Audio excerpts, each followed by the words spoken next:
Hello once again, everybody, and welcome to the Manny Diaz Show. Joe Zagacki alongside University of Miami head coach Manny Diaz, my broadcast partner Don Bailey Jr. Great to be back with you. Coach, congratulations on the 48-0 win over the Duke Blue Devils. Let's start here with the victory. Some games I think you probably could be proud of a player, some games proud of a team.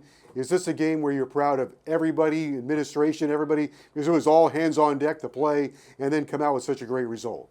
It really was. It started with our medical people, who we've leaned on this entire year. They did a great job. Our training staff, our strength staff, as our players started to come back, just getting us into some type of game shape. The coaching staff had to step up with some guys being in and out, and they were phenomenal with that. But ultimately, the credit goes to the players. And one of the more special things about the game is every player that made the trip played in the game. So everybody really had a role, and there were not very many that didn't have a great performance. It was really a complete performance. Manny, you're going to leave this season here in the next month, and I don't want to put words in your mouth, but this may be one of the greatest teams you ever have or have been around. When you really put in perspective what they have had to go through, how they've had to trust you, how they've had to trust the university, how they've had to trust your staff, and really how they've really committed themselves to each other. I really don't know that I've ever seen a team just come together and overcome any and every obstacle imaginable to man. Yeah, that's a really fair point, Don. 2020 has been a difficult year, and we've kind of used that as our rallying cry.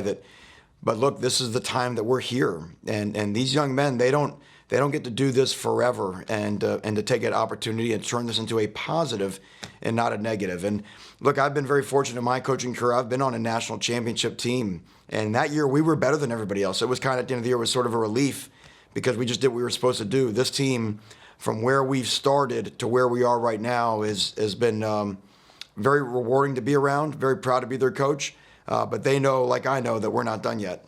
We'll dive into the game and also what's coming up in the future. But along those lines, probably every coach wants to say you have to deliver a consistent message every day. We're in COVID era football where there's nothing consistent. So as the head coach, how have you been able to stay so consistent day in and day out with your team and with your message? Well, that's funny. Let me spin that back at you, Joe. Really, in the COVID era, there has been one consistent message. Focus on today and control the controllables, right? Because there has been so much uncertainty down the road. So whether we're talking about staying healthy, how we're going to practice today, where we're ranked, where we are in the standings, none of that has really mattered unless we could control what we can do today. And they have done a really good job since the Clemson game of staying on target, of understanding that every week, deserves our full attention and not looking ahead, not looking behind, conversely. And I think that's why we are where we are.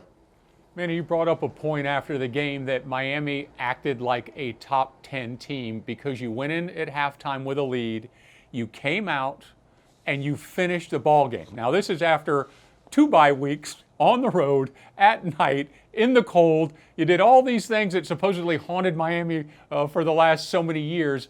At halftime, you came in and you finished the way that I'm sure you wanted your team to finish. Yeah, we really did. 21-0 in the second quarter, or in the third quarter, rather, coming out of halftime to really put it away. All 3 phases, special teams, getting a turnover, defense, nonstop, relentless, and then offense capitalizing on the opportunities that they were given. So, and as a result, we got to do something we don't get to do very often, which is to play our depth. And that has been something that has been, to me, that's been what's haunting us over the last few years, is to get guys real game experience where you are helping your future by what you can do now in the present. So that's why everybody got in the game, because the guys really, they weren't happy at halftime and they went out and actually, we were up 21-0 at half and they put another 21 up in the third quarter. Coach, on the defensive side, just brilliant all the way through. You were able to slam the door on their run game, and that set up a pass rush game for your team, and you really took advantage of that. Absolutely. I do believe our run defense has been improving over the second half of the season, but you just still didn't know what to expect given the way that we were able to practice last week and then obviously having 2 weeks off prior. And bang, first drive of the game, you go out there on a sudden change when we fumble, and it was just I mean, as if we had never missed a beat. I mean, relentless, getting after the quarterback. Guys like Jalen, Quincy, Silvera up front, just being relentless, and then in the back end, our tackling might be the best tackling game I've seen since we've been at Miami. I hardly remember us missing a tackle. So start to finish, a complete performance. Manny, let's go back to tackling. What do you attribute that to? Because you're raised in this game like I was raised in it. 2 weeks off, no practices, a week of this, you're getting prepared, and you tackle like it was a clinic tape for the rest of your life. It's what we did really well is we really trusted our teammates, we trusted our leverage, and we went. And that's the thing we talked about, having not played is just don't stop your feet before contact. Just run your feet through contact. And there's so many examples. Duke is, that's part of their game plan. A lot of short passes. If they can get missed tackles and run after catch, that's how they possess the ball. And our corners and safeties did a great job of setting edges, which condensed the field. And then inside linebackers and the defensive line and other safeties just ran inside-out angles and wrapped up legs and put them on the ground. I've never seen a quarterback or a team, I think Duke was 20 of 25 throwing for less than 100 yards. Right. That's really, really hard to do. That's hard to do on offense. It's hard to hold someone to that on defense if they have them throw the ball 25 times and not even get 100 yards. And that means that you're tackling the catch. Quincy Roche is named, he's part of the ACC Players of the Week this week. He had a great game. Can we, for a bigger discussion, lump him in there with Jalen Phillips and their impact? Each has 41 tackles, so they've combined for over 80 tackles. They've combined for over 10 sacks. They've combined for over, I think it's 40 tackles for losses. So not only are they piling up the stats, but also wonder about their maturity, their professionalism, the impact that's having on the players around them. It has a profound impact, and it really starts with effort. Certainly the stat line speaks for itself, but if you just watch how hard Jalen Phillips plays during the course of the game, it is an inspiration. Is he gifted with some God-given talent? Of course he is, but there's a lot of guys that have that don't play the way that Jalen does, and Quincy's doing the same thing on the other side. That was by far Quincy's most relentless game. Their tackles could not handle him. And then we did some really, Blake Baker did some great creative stuff where on third down we put them both on the same side, which is a nightmare. But it starts with their effort, not talent. We've been talking about that here for years at Miami. They're both very talented. But when Miami sat around and talked about its talent, it's never been the same. When Miami talks about its effort and toughness, that's been the key to success, and those guys embody that. Manny, you hit on a little bit about everybody playing, but this freshman class that you signed, these guys came in, Flagg and Donaldson and Clark, they were impactful in the football game, and you're really starting to see what a great class this was for the University of Miami that you signed last year. It really was. You mentioned Donaldson, Clark, Flagg, Austin Cave got in there. Jalen Rivers played some right tackle in the second half of the game and looked really good. Restrepo got his first catch. But the coolest thing was on the fumble on the kickoff, I think we had 6 or 7 guys in that class covering that kick. And remember now, and I can't say it enough, that's the class that 1 year ago was getting bombarded from other schools to tell them to not come to Miami. And they were adamant that they were going to be part of the solution. And the way you go from losing to Duke on that field almost 365 days ago to beating them the way that they did is you got to get some like-minded guys that care about Miami and want to make it right. And that really is what that class embodies, and you could see the whole team effort compared to what it was a year ago. Coach, you touched on it a little bit a moment ago about your third down package. And so you guys did go to the chalkboard a little bit because that third down package where you're swarming around the line of scrimmage was really effective, and I thought it was, for us, it was fun to watch. But moving forward, I think it's going to be awfully hard for guys to figure out who to block. And just when they figure it out, that's just where the fun begins, because actually blocking him is a whole other ask, right? And that's what's great about when you've got guys like what we have, and obviously Jalen, Quincy give us a lot of flexibility. Jafari Harvey, his development, and obviously our inside guys. We have athletic inside guys, so all of it helps. Manny, football is, coaches talk about it all the time. Trust your coach, trust your system, trust your process. Your team finishes that football game. You have to be at the highest level of trust right now that you've been in a very, very long time because of everybody that played, the people that weren't there that couldn't even play, and to come out with such a successful ball game. They can trust the process. Yeah, and where you saw it was in practice. You'll find out how much you like anything if you get it taken away from you for a couple of weeks. And when we came back, it could have been, we just got to, here we are, let's just see what we can do. And the guys were not like that. They were really wanting to work. They were really wanting to strain during the course of the week, and they wanted to play for each other. They want to finish this thing for each other, and that, to me, is indicative of how we played. Your offense, Coach, is getting better each and every week. Over the last 5 weeks, the numbers have been very steady, actually climbing every week. And, of course, this week, I guess the comment was made, Cameron Harris ran like a man possessed. Diaz continues to be very, very consistent, completing over 70% of his passes over the last 4 games. So offensively, this thing is really starting to take off. It really is, and you're seeing different guys step up in different ways. You mentioned it was Harris, and that's what you want. Great to get Brevin Jordan back. Him and Mallory just give us such flexibility. We were thin at wideout. We had some wideouts that had just gotten back, that had just been cleared, that we were kind of keeping on a pitch count. So really just have all those guys step up in different ways. And then Derek just kind of conducts the orchestra. And again, when we talk about all those guys, you got to talk about Don's favorite guys, about the O-line, because they're doing a nice job of blocking. Duke's defensive ends are really problematic guys, and our one offense did not give up a sack against 2 all ACC caliber defensive ends. Coach Mike Harley, 89-yard catch and touchdown, 4th longest in the history of the University of Miami. So that makes it pretty special. And you being a defensive guy, I'm sure you don't mind seeing those long balls every now and then. When it's Miami doing Correct. it, absolutely. And yeah, it was phenomenal about Mike. And we talked about being relentless, throwing the ball down the field. And we said, look, the first time we may not get it, the second time we may not get it. And I think that was the 3rd deep ball to Mike. And lo and behold, they busted a coverage and 89 yards, and you go into the history books. We have more to chew over on the Duke Blue Devils. Let's sneak in a real quick look, however. The opponent coming up, North Carolina, very fine opponent. They've earned a lot of accolades on offense. Sam Howell throws a great deep ball. So this is going to be a great challenge on Saturday afternoon. It is. We have given ourselves the right to play a big-time game in December, which is really cool. Our players have earned that. And finally, back in our stadium. Finally, back in front of our fans at Hard Rock. We cannot wait. Coach, you go to North Carolina, and Sam Howell always seems to be the topic of conversation, but they got a pair of running backs in Carter and Williams. Those guys, I think, in my opinion, make that offense click. They do. Etienne might be the best running back in the country, but no one has 2 like North Carolina has. They're phenomenal. They complement each other very well. They're both really good at receiving. They're both really good pass blockers.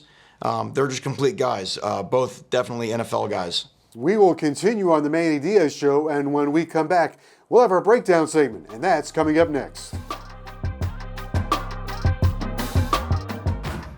It's time for the breakdown segment with Miami head coach Manny Diaz. Coach, what do we have today? Well, Don, you're going to like this. We're going to start off with 2 great comeback stories. Guys that, unfortunately you never want to see a player get hurt in college football. Sometimes guys do. We've got a phenomenal medical staff. We've got a phenomenal training staff here at the University of Miami that can rehab these guys, get them back, and you want them to have the reward, because that's a lot of lonely days when the team's off practicing or lifting weights in this area, and you're all out there alone. And but some guys, worked hard, and you want to see what they get on the game, and we saw it this week. And we'll start off with, I know, one of your favorites, Navaughn Donaldson. Oh, yeah. Good. So this is in the second quarter right here, and Navaughn's come in at left tackle for Ja'Kai Clark, and just what you would want to see out of a left guard, and watch this block bang. The linebacker goes to blitz, and turns out that's a bad idea. Watch Navaughn lift this guy up off the ground and move him 5 yards deep in the backfield, and then there goes a blur behind him. That's Cam Harris running untouched in the end zone. Watch from the end zone, Don. You'll love this. Watch this block coming right here. Wow. Great job. Very nice. Big time effort. Watch DJ Scaife. You'll see, watch DJ finish off here. Corey stumbles, but DJ does, striking his man, running his feet on contact. I always say, you watch the line, watch the the guys in the white helmets get past the line and I mean, look at this. Look at that highway right there that Cam Harris can run through. Okay, Coach, we can't forget Zion out there at left tackle. He does a great job, but go back to Navaughn. It's like you coach linebackers forever. How do you coach a linebacker say when you hit this wall and you get moved backwards, what do you do? Yeah, don't run into a refrigerator. That'd be the first thing I would tell him. I'd say try to pick a side. He tries to at the end, but but to Navaughn's credit, he does a great job as a guy tries to come inside. He stays with them and watch, and just watch, the footwork. Coach Justice works on the footwork. Watch how he just takes short steps, keeps those feet moving after contact. And see how the feet don't stop right there? That's right. And that's where the power goes. And like I said, in every step, there's our training staff, David Feely, his staff, you know what I mean, and building, Navaughn's strength back. Really nice job. You got to also shout out Jared Williams on the backside. Watch him cut his guy off right there. By the time he tries to get free, Cam's gone. It's a really, really nice job. Now, we saw all the turnovers from the game, and here's another one, okay? And it's going to start off great defensive football. A lot of guys doing right. Okay, Quincy Roche slips a block and is in the backfield, which is exactly what we want because now the running back's got to run sideways, east and west, and that's how we become a great tackle for loss team every year. Waymon Steed is lined up out here at will linebacker against their tight end, and he's going to set an edge right here and turn this play back in to all of his pursuing Hurricanes. Watch, he does a nice job, sets an edge on the tight end, and what we always say at Miami, if we could play defensive football, pretend the football field only was as wide as the numbers. How much easier would it be to defend that space? And if you know that, then all your teammates, all they ever have to do is run the length between the two numbers. It's a shorter field. Makes it much easier to play. So Waymon does a great job, great physical tackle, and that allows guys like Jade Silvera. We've talked about his effort on this show before. Watch Jade Silvera's effort comes out of the stack. Watch how no one in the defensive line ever breaks stride. Everyone full speed of the ball. Bam. Violent two-man sandwich on the running back. But now look, there's a ball on the ground. And watch the effort of Quincy Roche, Bubba Bolden, get on top of it right there and create the big turnover. The turnover chain comes out. But really, really proud moment for Waymon Steed. He's worked really, really hard, just like Navaughn has, to come back. Well, Coach, I don't think people realize he's been injured. Wayman's been injured, or if they have forgotten, he's been injured a long time. And to have his recovery and get back his reaction time like he has, he's completely overcome that injury. That's right. And it was not an easy injury to overcome. It was a very difficult injury. And again, to see him be able to move, bend, and strike like this will do wonders for his confidence as well. So I want to show you down next. I want to show you a little two-play sequence here from the third quarter. And it's going to end. I'm going to give you the ending. It's going to end with Mike Harley going for an 89-yard touchdown. But sometimes, like we talk about on this show, we like to kind of get under the hood and see a little bit about what sets it up. Okay, so this is the first play of the drive. We got the ball at our own 9-yard line. Not ideal, right? So we run a running play here with Cam Harris. And this may not seem like a really good run by Cam, but it is. You know what I mean? It does a good job. It's not, there's not a giant hole there. And sometimes the running back, you just got to put your foot in the ground, sort of stick it in there and just go forward, right? Get the offense going, go forward, okay?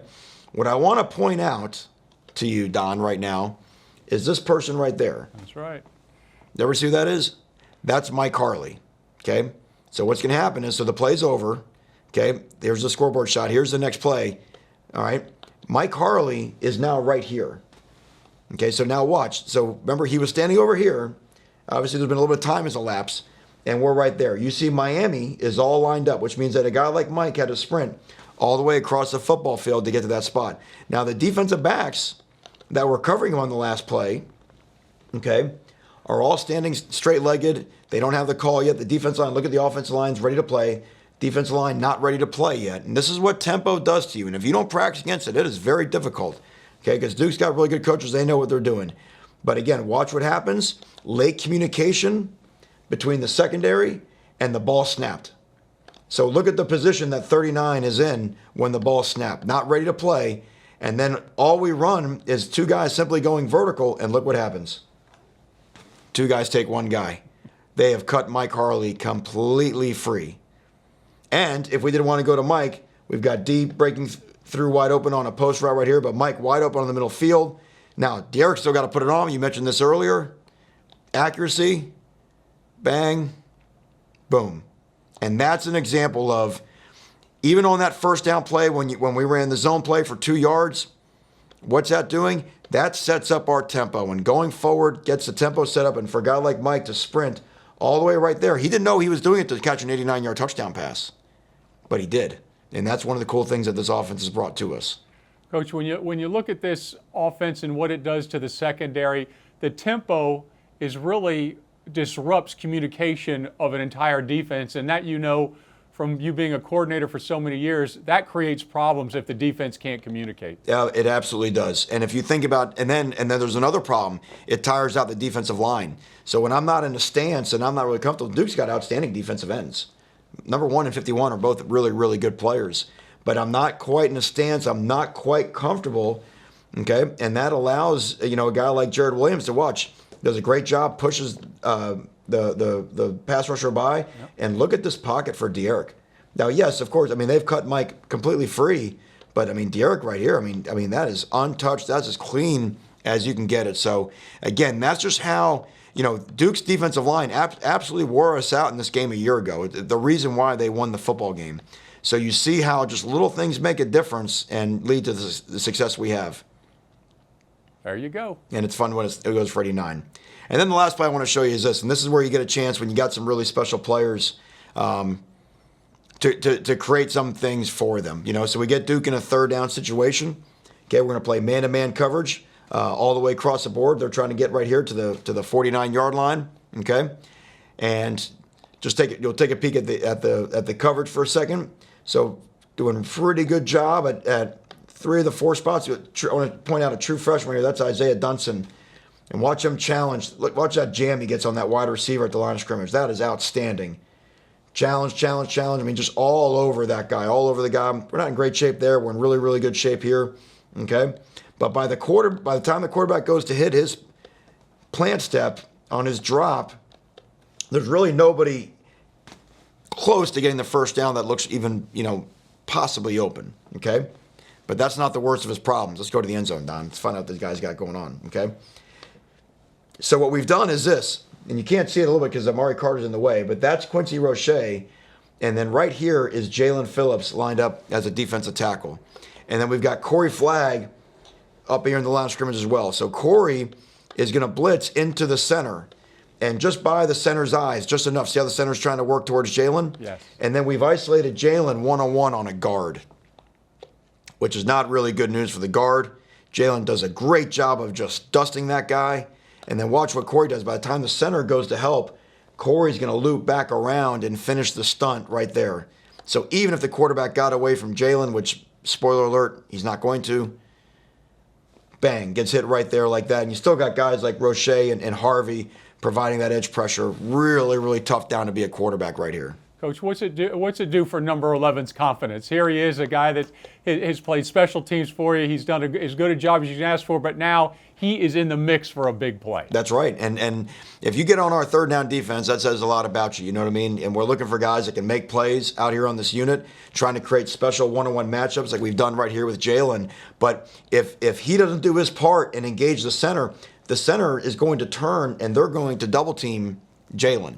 Right? And so we're aware of that. So he's got to do a really nice job, engaging right here in this gap to buy these 2 blocks to create the one-on-one for Jalen. So it's not just, being an athlete, you got to know what to do and you got to execute at a high level. And Corey and Jalen work this to perfection. All right, Coach, thank you for your time. That does it for the breakdown segment with head coach Manny Diaz. So it will be the 8-1 Miami Hurricanes taking on the North Carolina Tar Heels on Saturday at 3:30 at Hard Rock Stadium. For head coach Manny Diaz and Don Bailey Jr., I'm Joe Zagacki. Thanks for watching, and we'll see you next week, everyone.